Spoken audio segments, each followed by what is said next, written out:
que corro esto. Ahí está.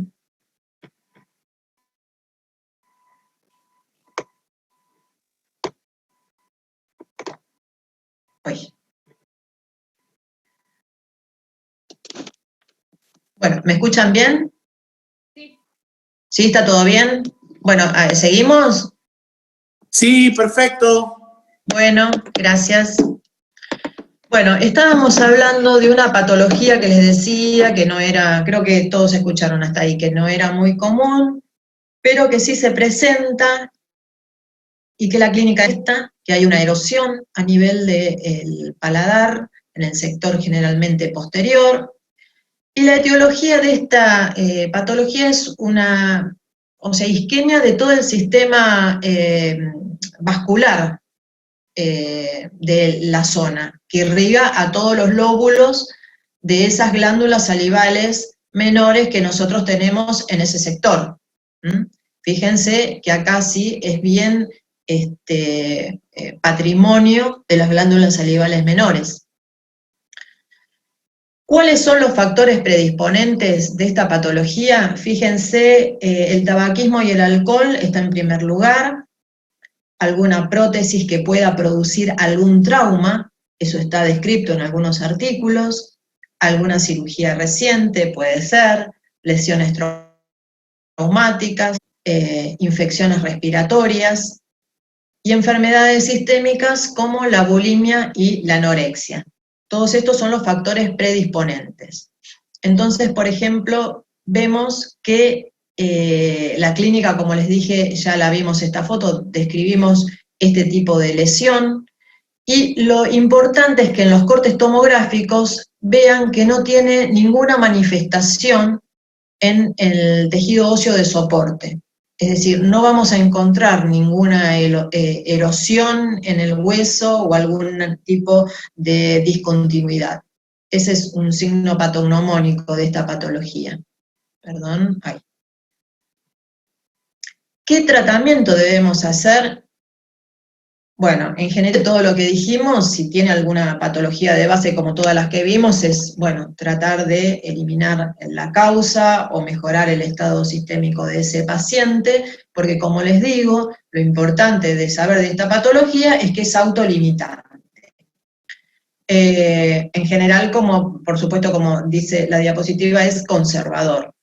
Podemos darle ayudarlo con el gel de clorexidina que todos manejamos 3 veces al día y hacerle un control o seguimiento.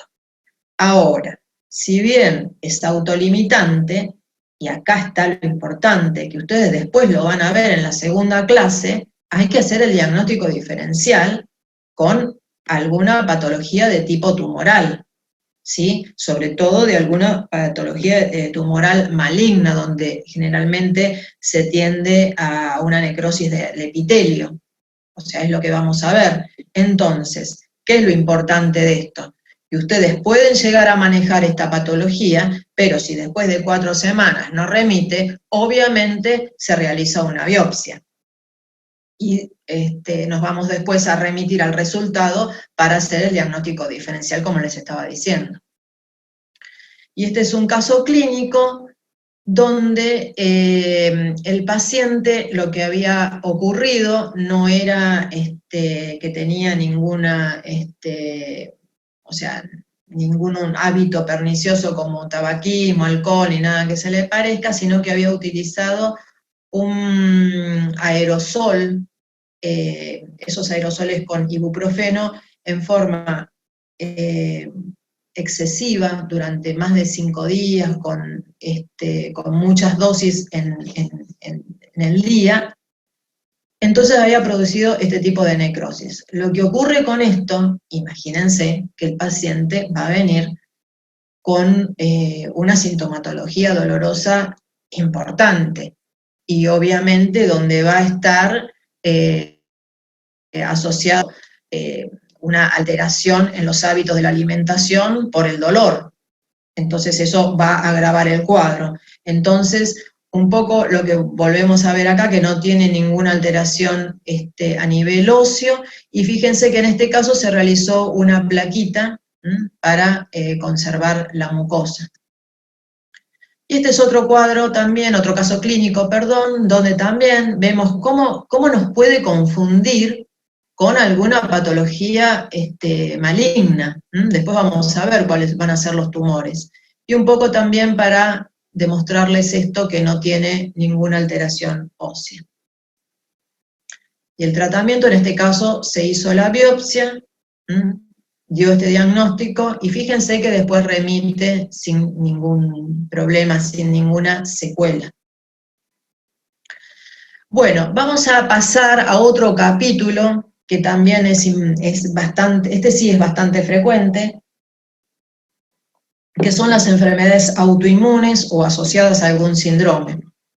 El más común, y esto sobre todo en mujeres y en mujeres mayores, van a encontrar el síndrome de Sjögren, donde en las publicaciones más actuales se hace una separación bien específica entre lo que es el primario y el complejo o complejo de Zika, perdón, donde existen los dos signos fundamentales, que es la seroftalmia y la serostomía. Y lo divide del secundario, donde ya está asociado a un lupus eritematoso, a la poliartritis nodosa, a una poliomiositis, a la artritis reumatoidea, que es el más común, yo diría, o una esclerodermia. De vuelta, soy un poco insistente, pero fíjense qué importante en un paciente que se sienta en el consultorio y me dice, tengo la boca seca, a veces, no muy pocas veces ha pasado que nosotros somos el primer vector donde descubrimos o detectamos algún tipo de enfermedad como esta. O sea, empieza por una manifestación oral. Fíjense a veces lo importante de nuestra profesión. Entonces, bien dividido lo que es el primario y el secundario. Y acá es un artículo del año 2017, donde el American College de Reumatología hace un estudio donde se ponen de acuerdo en que con estos ítems, o le ponen un puntaje, que es cuando hay cialodenitis linfocítica en las glándulas salivales de los labios, estos dos anticuerpos, que es, detección de anticuerpos, el anti-SSA y anti-RO, es un testeo también de anticuerpos que se hace en el paciente, si eso da positivo o no. Una tinción ocular, que es más de tipo oftalmológico. El test de Schemmer, que es para ver si hay buenas salidas a nivel ocular de lágrimas, o sea, el volumen de lágrimas, si es el normal, y la salida de saliva sin estimulación. Entonces, ¿cuál es la conclusión de todo este artículo? Que individuos, o sea, le da un puntaje a cada uno de estos ítems, con un puntaje mayor a 4, cumplen con los criterios de un síndrome primario de Zika, ¿sí? Y este es otro artículo, este es del año 2011, pero es muy interesante porque hacen todo un estudio de los elementos diagnósticos para este síndrome, y en el cual participa un profesor de facultad, lo que fue muy importante, una persona que nosotros consultábamos mucho, como fue el doctor Héctor Lanfranchi, que estaba en la cátedra de anatomía patológica, y él participó en la aplicación de este artículo, donde hicieron un trabajo con muchísimos casos,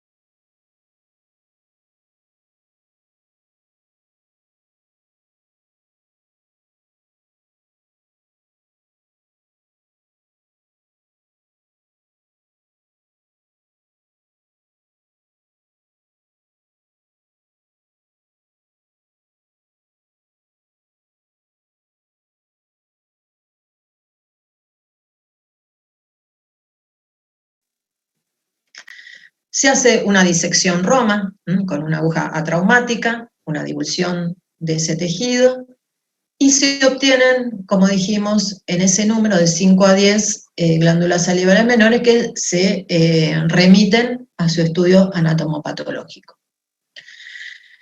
Así se hace el diagnóstico y el tratamiento, obviamente, va a estar basado en su origen.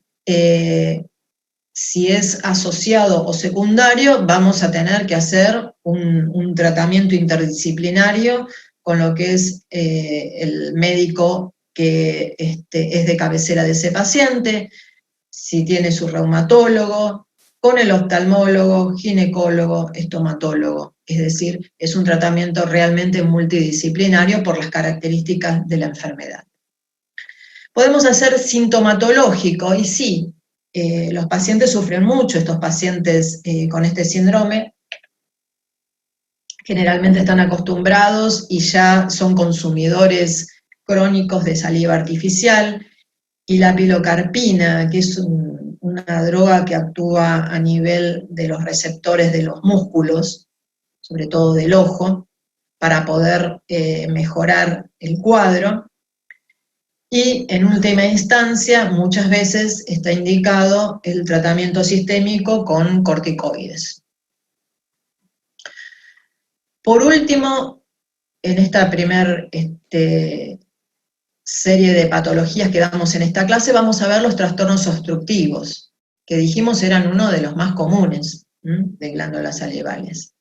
Es muy común en glándulas salivales mayores, en realidad se da más en glándulas salivales mayores. Realmente ustedes van o quizá vieron alguna vez en la carrera, algún paciente con alguna litiasis en la glándula en los conductos de la glándula submaxilar, o a veces en la parótida.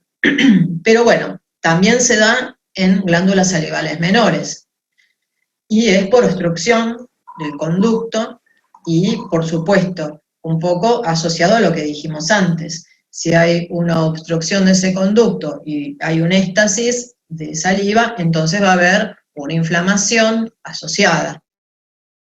Realmente esto da una sintomatología muy dolorosa en el paciente. Bueno, acá está bien determinado el esquema, donde ese cialolito puede estar ubicado o en el ducto o a veces también dentro del cuerpo central de la glándula. Bueno, puede estar, como les digo, en el parénquima o en los ductos. Generalmente es más común en los ductos. Pero claro, fíjense, esto lo tenemos que también tener en mente, que el 80-90% se lo lleva las glándulas submaxilar, es decir, glándulas salivales mayores. De ese porcentaje solo tenemos nosotros un 2% que afecta a las glándulas salivales menores. Pero bueno, puede llegar a ser, y hay casos publicados, si ustedes lo buscan, así que tenemos que tenerlo en cuenta. Incidencia se da igual a hombres y mujeres, entre los 30 y 60 es el grupo etario más afectado.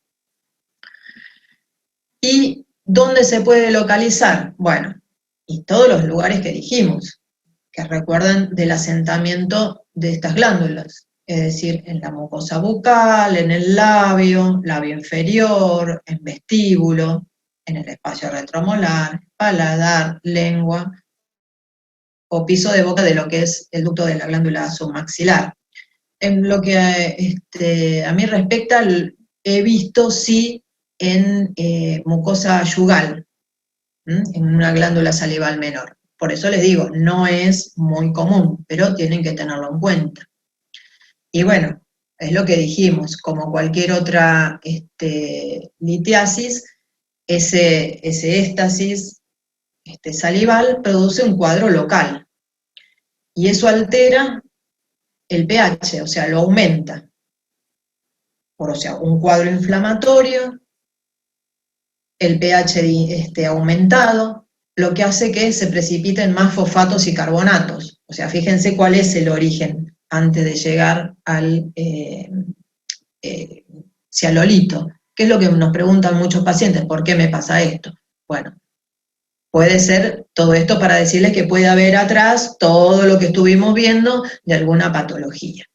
¿Cómo hacemos el diagnóstico? Siempre la anamnesis presente, reciente, la anamnesis remota, el examen clínico, la palpación, la visualización, como estamos viendo en este caso, y el estudio también por imágenes.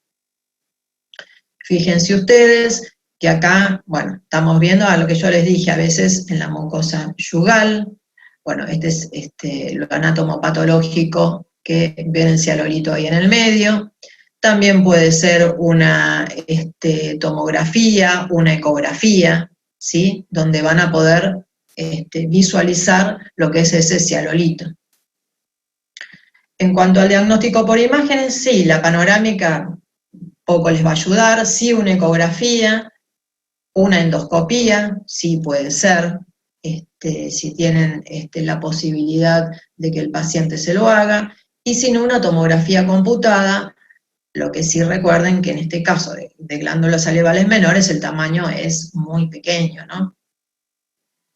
Fíjense una radiografía panorámica, acá obviamente por superposición, ¿no? En la ecografía, que ahí sí, yo creo que esto sí es una de las especificaciones de pedir una ecografía, ¿no? Que en otras patologías no tienen ninguna trascendencia, acá sí. Bueno, acá, perdón que bajé esto, esta es una imagen endoscópica y una tomografía donde se puede llegar a ver algún cialolito. ¿Qué diagnóstico diferencial? Y bueno, lo que vimos antes, que no sea una cialoadenitis, alguna lesión traumática, tenemos que hacer el diagnóstico diferencial con el Sjögren y siempre presente el tema de alguna lesión neoplásica, ¿no? Obviamente. ¿Y qué es el cálculo? Es el cialolito. Y ese cialolito tiene un 20% de un núcleo que tiene bacterias, células epiteliales inflamatorias, algunos lípidos, detritus, y el 80% tiene fosfato y carbonato de calcio. O sea, el 80% es inorgánico, ¿no? Eso cuando hacemos después la biopsia de eso. ¿Cómo tratamos una cialolitiasis? Cuando tenemos un paciente con un cálculo. El tratamiento en general puede ser farmacológico o hidratante, generalmente se le da agua oligomineral, también puede ayudar sociólogos que actúan en la función de apertura y cierre. También es importante darle al paciente el tema de la estimulación de la glándula y de la salivación a través de algún ácido, y no pocas veces, no en una glándula salival menor, me ha pasado de haber tenido programada una cirugía con algún cálculo en la submaxilar, y con este tratamiento previo el paciente viene con el cialolito en la mano, cosa que es muy bueno para el paciente, incluso algunos de tamaños importantes. Pero bueno, ese es uno de las bases del tratamiento, que se realicen masajes, sí, que pueden llegar a la salida de ese cialolito, más en este caso de glándula salival menor, que es tan pequeño, ¿no? Y luego sí la extirpación de ese cálculo. Y el tratamiento quirúrgico es fíjense que acá está, por eso les digo poco frecuente, en la mucosa, en una glándula salival menor de la mucosa labial, se hace una pequeña incisión y se hace la exéresis de ese cálculo, y por supuesto se remite a anatomía patológica, un punto de sutura, y no requiere muchos cuidados posoperatorios más que cualquier mínima exodoncia.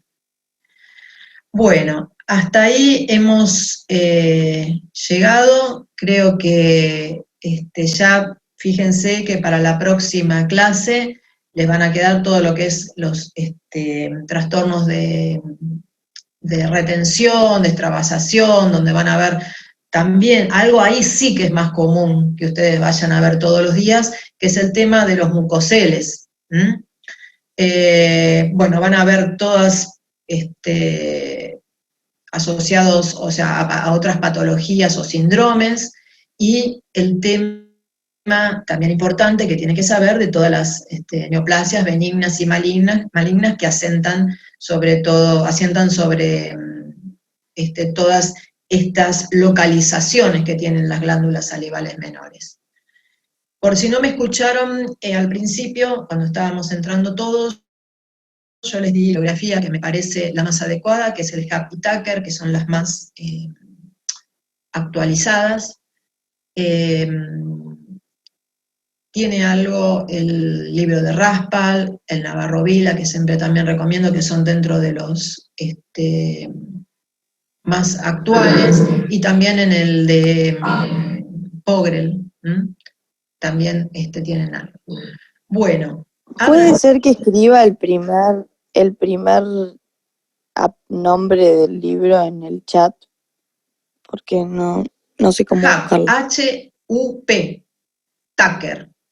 ¿Ese me decís? Espera que saco la frase. Sí, buenísimo. Espera que... Dejo compartir. Ahí los veo.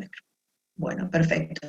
Sí, chicos, ¿entendiste o lo está bien? H-U-P. No, ya se entendió. Tucker. H-U-P. Exacto.